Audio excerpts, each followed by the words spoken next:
வணக்கம். பரபரப்பு மீடியா செய்திகளுக்காக நான் நிரோஷன். இந்திய நிர்வாகத்துக்கு உட்பட்ட காஷ்மீரில் ஏப்ரல் 22ஆம் தேதி நடந்த பகல்காம் தாக்குதலுக்கு பின்னர் இந்தியாவுக்கும் பாகிஸ்தானுக்கும் இடையிலான பதற்றங்கள் கடுமையாக அதிகரித்துள்ளன. இந்த நிலையற்ற சூழ்நிலையில் காஷ்மீரில் உள்ள கட்டுப்பாட்டு கோட்டு LOCக்கு மேலுள்ள வான் பகுதியில் கிட்டத்தட்ட மோதல் என்பது போன்ற ஒரு விமான சம்பவத்தில் இரு நாடுகளின் விமானங்களும் ஈடுபட்டன. பாதுகாப்பு வட்டார தகவல்களின்படி இந்திய விமானப்படை IAF-இன் 4 ரஃபால் போர் விமானங்கள் LOC அருகே உள்ள வான் பகுதியில் ரோந்து பணியை மேற்கொண்டன. அவை இந்திய நிர்வாகத்திற்கு உட்பட்ட வான் பகுதியில் இருந்தன, ஆனால் உணர்திறன் வாய்ந்த எல்லை பகுதிக்கு அருகில் இயங்கின. இந்த மேம்பட்ட ஜெட் விமானங்கள் தமது எல்லை அருகே பறந்ததால் பாகிஸ்தான் விமானப்படை PAF-இன் உடனடி நடவடிக்கையை தூண்டியதாக பாகிஸ்தானிய வட்டாரங்கள் கூறுகின்றன. எல்லை அருகே உணரப்பட்ட அச்சுறுத்தலுக்கு பாகிஸ்தான் விமானப்படை விரைவாக பதிலளித்தது என்று கூறப்பட்டது.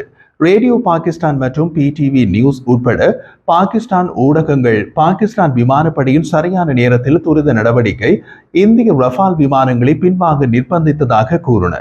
இந்திய விமானப்படை IAF-இன் 4 ஜெட் விமானங்கள் பாகிஸ்தான் விமானங்களை கண்டவுடன் பீதியடைந்து பின்னர் தப்பியோட வேண்டிய கட்டாயம் ஏற்பட்டது என்று பாகிஸ்தான் அரசு ஊடகங்கள் இன்று செய்தி வெளியிட்டன. பாகிஸ்தான் அரசு ஊடகங்களின் இந்த வீர சாகச வர்ணனை பாகிஸ்தானின் உள்ளூர் ஊடகங்களால் பரவலாக வெளியிடப்பட்டது. அதாவது பாகிஸ்தானியர்களது கூற்றுப்படி IAF-இன் 4 ரஃபால் போர் விமானங்கள் பாகிஸ்தான் வான் பகுதியில் ஊடுருவிய போது அவை பாகிஸ்தான் விமானங்களால் துரத்தப்பட்டன. இருப்பினும் பாதுகாப்புத்துறை வட்டாரங்களில் விசாரித்த போது இது தவறான உரிமை கோரல் என்று தெரிய வருகிறது. கிடைத்த தகவல்களின் அடிப்படையில் இந்திய விமானப்படை IAF-இன் 4 ரஃபால் போர் விமானங்கள் LOC அருகே உள்ள வான் பகுதியில் பறந்ததும் உண்மை. பாகிஸ்தான் விமானப்படை PAF-இன் விமானங்கள் அங்கு பறந்ததும் உண்மை. இருதரப்பு விமானங்களும் அந்த வான் பகுதியில் ஒரே நேரத்தில் பறந்ததும் உண்மை. ஆனால் IAF 4 ரஃபால் போர் விமானங்களும் இந்திய பிராந்திய எல்லைகளுக்குள் தான் பறந்தன.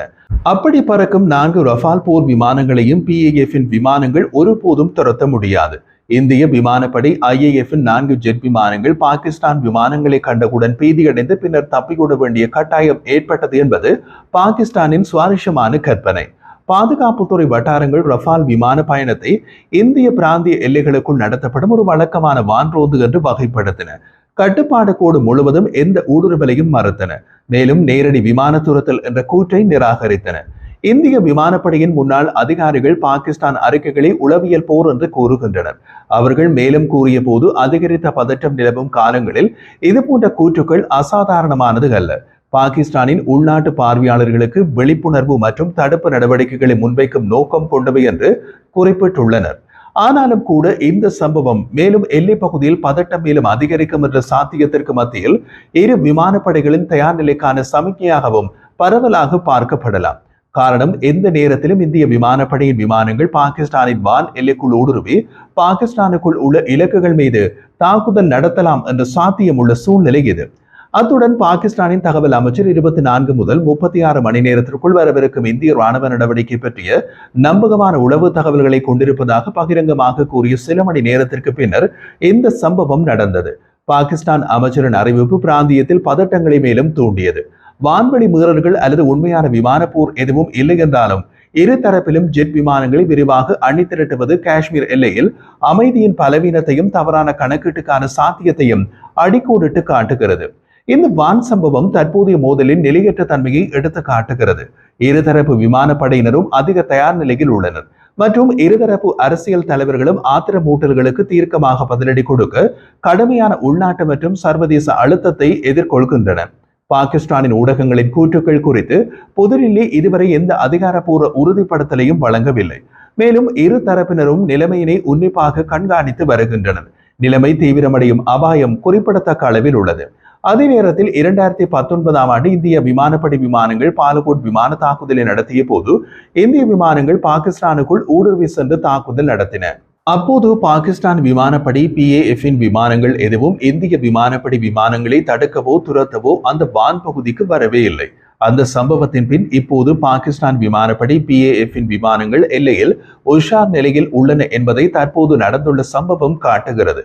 பாலகோட் வான்வெளி தாக்குதல் என்பது பாகிஸ்தானின் பாலகோட்டில் ஜெய்ஷ்-இ முகமது தீவிரவாத குழுவின் பயிற்சி முகாம் என்று கூறப்படும் இடத்தில் பிப்ரவரி 26, 2019ஆம் ஆண்டு இந்திய போர் விமானங்களால் நடத்தப்பட்ட குண்டுவீசி தாக்குதல். தற்போது நடந்துள்ள சம்பவம் விரைவாக மோசமடைந்து வரும் ராஜதந்திர உறவுகளின் பின்னணியில் வருகின்றது. பகல்காம் தாக்குதலை தொடர்ந்து ஒரு முக்கிய நீர்ப்பகிர்வு ஒப்பந்தமான சிந்து நதி நீர் ஒப்பந்தத்தை இந்தியா இடைநிறுத்தியது. அதையடுத்து பாகிஸ்தான் 1972 சிம்லா ஒப்பந்தத்தை இடைநிறுத்துவதாகவும் அதன் வான்வழியை இந்திய விமானங்களுக்கு மூடுவதாகவும் அறிவித்தது. பகல்காம் தீவிரவாத தாக்குதலை தொடர்ந்து பாகிஸ்தான் இதே போன்ற நடவடிக்கையை மேற்கொண்ட சில நாட்களுக்கு பின்னர் நேற்று புதன்கிழமை இந்தியா தனது வான்வழியை பாகிஸ்தான் விமானங்களுக்கு மூடியுள்ளது. புதன்கிழமை மாலை வெளியிடப்பட்ட இந்த முடிவை தெரிவிக்கும் விமானப்படை துருப்புகளுக்கான அறிவிப்பு நோட்டமில் பாகிஸ்தானில் பதிவு செய்யப்பட்ட விமானங்கள், பாகிஸ்தான் விமான நிறுவனங்கள் மற்றும் பாகிஸ்தானில் இயக்குபவர்களால் இயக்கப்படும் சொந்தமான அல்லது குத்தகைக்கு எடுக்கப்பட்ட விமானங்கள், ராணுவ விமானங்கள் உட்பட இந்தியாவின் வான் பகுதியை பயன்படுத்த முடியாது என்று கூறுகிறது. தற்போதைய நோட்டமின்படி மே 24ஆம் தேதி அதிகாலை வரை இந்த தடை அமலில் இருக்கும். இரு நாடுகளும் ராணுவ தயார் நிலையை அதிகரித்துள்ளன. இந்தியாவின் பிரதமர் நரேந்திர மோடி தாக்குதலுக்கு பதிலடி கொடுக்க ஆயுத படைகளுக்கு முழுமையான செயல்பாட்டு சுதந்திரத்தை வழங்கியுள்ளார். இந்தியாவுக்கும் பாகிஸ்தானுக்கும் இடையில் அதிகரித்து வரும் பதட்டங்கள் இரு தெற்காசிய நாடுகளுக்கும் இடையே அணு ஆயுத மோதலுக்கான சாத்தியக்கூறுகள் குறித்த கவலைகளை தூண்டி விடுகின்றன. இரு நாடுகளின் ராணுவ பலன்கள் எவ்வாறு ஒப்பிடப்படுகின்றன என்பதை பாருங்கள்.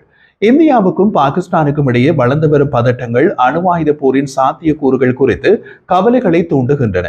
ஏனெனில் ஒவ்வொரு நாட்டிலும் கிட்டத்தட்ட 200 அணு ஆயுதங்கள் உள்ளன. ஆயுத கட்டுப்பாட்டு சங்கத்தின் அதிகாரப்பூர்வ தரவுகளின்படி இந்தியாவில் சுமார் 172 அணு ஆயுதங்கள் உள்ளன. அதே நேரத்தில் பாகிஸ்தானில் கிட்டத்தட்ட 170 உள்ளன. வெளியே சொல்லப்படாமல் இந்த எண்ணிக்கை விட அதிகமாகவும் இருக்கலாம்.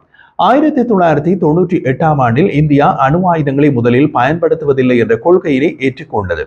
அதாவது இந்தியா மீது அணு ஆயுத தாக்குதல் நடத்தினால் பழிவாங்குவதற்காக மட்டுமே இந்தியா அவற்றை பயன்படுத்தும். ஆனால் சமீப கால ஆண்டுகளில் அதை மறுபரிசீலனை செய்துள்ளது. பாகிஸ்தானுக்கு அத்தகைய கொள்கை ஏதும் இல்லை. ரட்ஜஸ் பல்கலைக்கழகத்தால் இணைந்து எழுதப்பட்ட 2019 ஆய்வு நாடுகளும் அணு ஆயுத போரில் ஈடுபட்டால் 100 மில்லியன் மக்கள் உடனடியாக இறக்க நேரிடும்.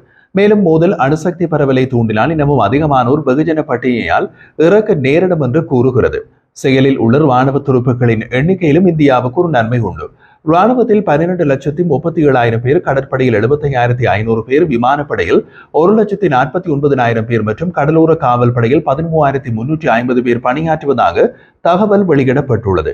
பாகிஸ்தான் ராணுவத்தில் 5,60,000 பேர், விமானப்படையில் 70,000 பேர் மற்றும் கடற்படையில் 30,000 பேர் பணியாற்றுகிறார்கள் என்று கூறுகிறது. அந்த விதத்தில் மனிதவளவில் இந்தியாவின் கை ஓங்கியுள்ளது. இந்தியாவில் 9,743 பீரங்கிகள் மற்றும் 3,740 போர் டேங்கர்கள் உள்ளன. அதே நேரத்தில் பாகிஸ்தானில் 4,619 பீரங்கி துண்டுகள் மற்றும் 2,537 போர் டேங்கர்கள் உள்ளன. இந்தியாவில் 730 விமானங்கள் மற்றும் 16 நீர்மூழ்கி கப்பல்கள் உள்ளன. பாகிஸ்தானில் 452 விமானங்கள் மற்றும் 8 நீர்மூழ்கி கப்பல்கள் உள்ளன என்று குளோபல் ஃபயர் பவர் அமைப்பு தெரிவித்துள்ளது. வெளியுறவு குழுவில் இந்தியா, பாகிஸ்தான் மற்றும் தெற்காசியாவுக்கான மூத்த உறுப்பினரான மஞ்சரி சாட்டர்ஜி மில்லர் கூறிய போது, இந்தியாவின் ராணுவ பட்ஜெட் மற்றும் திறன்கள் பாகிஸ்தானை விட அதிகமாக இருந்தாலும் அது முக்கிய பிரச்சனை அல்ல. ஒரு முழுமையான போர் ஏற்பட்டால் இரு நாடுகளின் ராணுவங்களும் குறிப்பிடத்தக்க சேதத்தை ஏற்படுத்த முடியுமா மற்றும் பெரும் உயிரிழப்புகளை ஏற்படுத்த முடியுமா என்பது மிக முக்கியமான கேள்வி. அதற்கான பதில் சந்தேகத்திற்கு இடமின்றி ஆம் என்று மில்லர் கூறினார். ஆனால் மட்டுப்படுத்தப்பட்ட போர் ராணுவ இலக்குகளை மட்டும் தாக்கும் விதத்தில் இருக்கும். பொதுமக்களுக்கு சேதம் பெரிய அளவில் இருக்காது. 2 வகை போரிலும் இந்தியாவின் கையே ஓங்கும். இந்திய ஊடகங்கள் மற்றும் பொதுமக்களிடம் இருந்து வரும் அழுத்தங்களுக்கு மத்தியில் இந்தியா விரைவில் பதிலடி கொடுப்பதை தவிர வேறு வழியில்லை என்று மில்லர் கூறினார். ஏனெனில் இரு நாடுகளின் தலைவர்கள் வாய்வீச்சு மற்றும் அமெரிக்காவுக்கும் பாகிஸ்தானுக்கும் இடையிலான உறவுகள் மோசமடைந்து வருவது ஆகியவை நிலைமையை எரிய செய்வதால் பதற்றத்தை தணிப்பது மிகவும் கடினம் என்று அவர் கூறினார்.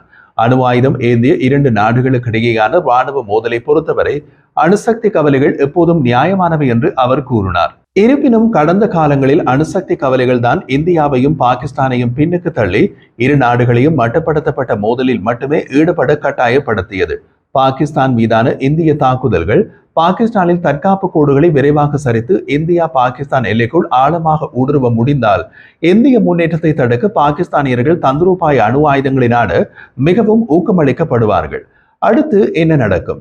தெற்காசியாவில் அதிகரித்து வரும் பதட்டங்கள் குறித்து உலக சமூகம் கவலை தெரிவித்துள்ளதுடன் பெரிய அளவிலான மோதலை தவிர்க்க ராஜதந்திர நடவடிக்கையில் ஈடுபட அவர்களை ஊக்குவித்துள்ளது. ஆனால் பதற்றத்தை குறைப்பதற்கான பாதை தெளிவாக இல்லை.